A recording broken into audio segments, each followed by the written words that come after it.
action let's go 저 건물을 찾으러 Assalamualaikum warahmatullahi wabarakatuh.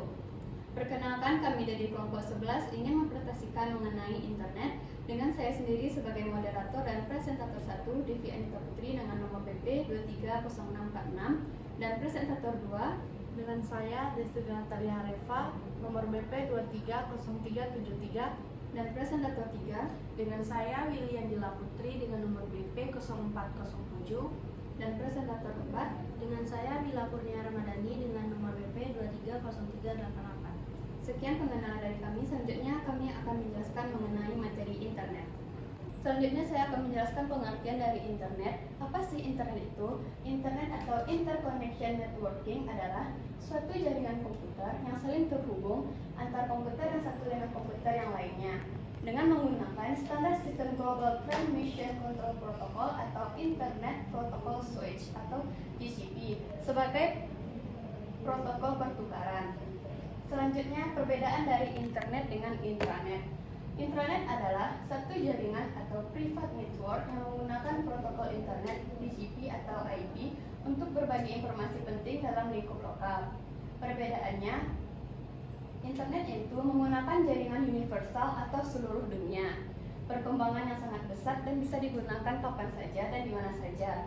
Sedangkan intranet, jaringan yang sempit atau lokal dengan perkembangan yang lambat dan biasa digunakan oleh perusahaan, sekolah, universitas, dan organisasi lainnya.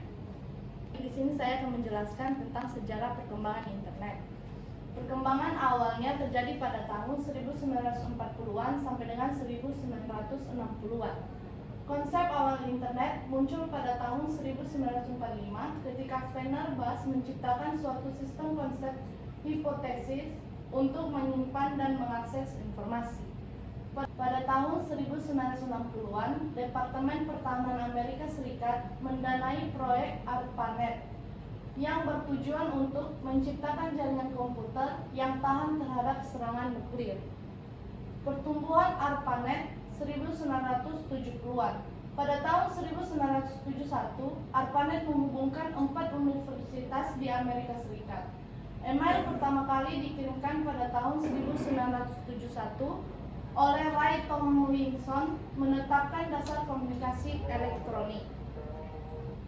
Pertumbuhan World Wide Web 1990-an menciptakan World Wide Web atau disebut dengan WWW di chart Swiss yang memungkinkan penggunaan untuk menjelajah dan mengakses informasi melalui hyperlink. Munculnya browser web seperti Mosaic 1993 dan Netspace Navigator 1994 membawa internet ke masyarakat umum. Era .com 1990-an sampai dengan awal 2000-an. Munculnya banyak perusahaan internet baru yang berfokus pada bisnis daring selama gelembung .com. Pada tahun 2000 terjadi kegagalan banyak perusahaan .com, namun internet tetap berkembang dan menjadi lebih matang. Selanjutnya, proliferasi layanan dan aplikasi 2000-an sampai dengan sekarang.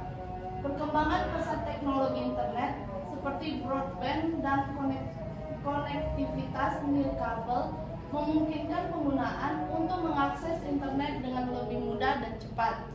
Munculnya platform jejaring sosial seperti Facebook, Twitter, layanan berbagai video seperti YouTube, dan aplikasi berbasis web seperti Google Docs mengubah cara orang berinteraksi dan berbagai informasi. Selanjutnya Internet of Things dan masa depan dari sekarang dan masa depan. Internet of Things atau IoT mulai menghubungkan perangkat fisik ke internet, membuka peluang baru untuk otomatisasi dan pengumpulan data. Pengembangan teknologi seperti 5G dan kecerdasan buatan seperti AI diharapkan terus membentuk masa depan internet. Baiklah, di sini saya akan menjelaskan tentang manfaat internet, yaitu 1. Internet menyediakan akses instan ke berbagai jenis informasi. 2. Internet memungkinkan komunikasi global melalui email, obrolan online dan media sosial.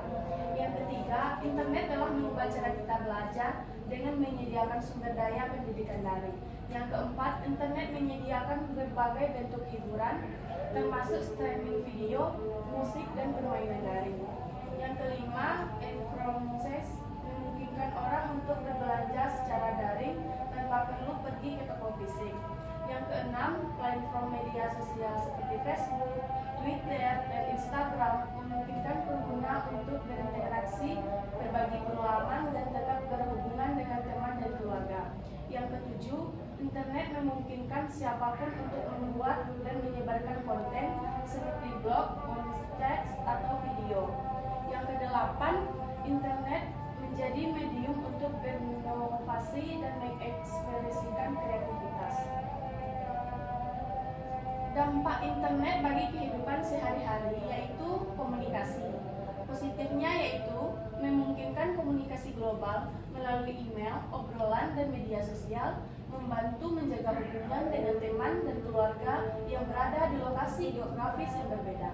Dampak negatifnya yaitu potensi risiko keamanan dan privasi, serta kemungkinan disinformasi atau pelecehan daring, pekerjaan dan bisnis. Positifnya yaitu meningkatkan efisiensi dan fleksibilitas melalui telekomunikasi. Internet juga memudahkan pemasaran, penjualan, dan operasi bisnis secara global. Negatifnya, potensi gangguan produksi serta risiko keamanan siber seperti serangan malware atau pencurian data. Baik, di sini saya akan melanjutkan dampak internet bagi kehidupan sehari-hari. Yang pertama, dampak bagi pendidikan. Dampak positifnya ialah menyediakan akses ke sumber daya pendidikan daring, kursus daring, dan peluang belajar jarak jauh. Internet membuka pintu bagi pembelajaran sepanjang hayat. Dampak negatifnya, tantangan seperti ketidaksetaraan akses internet, kurangnya pengawasan saat belajar daring, dan potensi kecanduan teknologi. Selanjutnya, pembelian daring.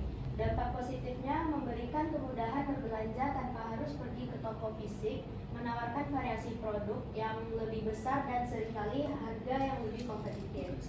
Dampak negatifnya yaitu resiko keamanan finansial seperti penipuan daring atau pencurian identitas. Selanjutnya ialah hiburan. Dampak positifnya yaitu memungkinkan akses ke berbagai bentuk hiburan seperti streaming video, musik, dan permainan daring, memberikan pilihan hiburan yang lebih luas.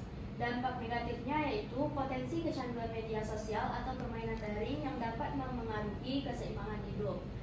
Selanjutnya yaitu informasi dan berita. Dampak positifnya yaitu menyediakan akses instan ke berita dan informasi terkini, membuka pintu bagi partisipasi publik dalam pembentukan opini.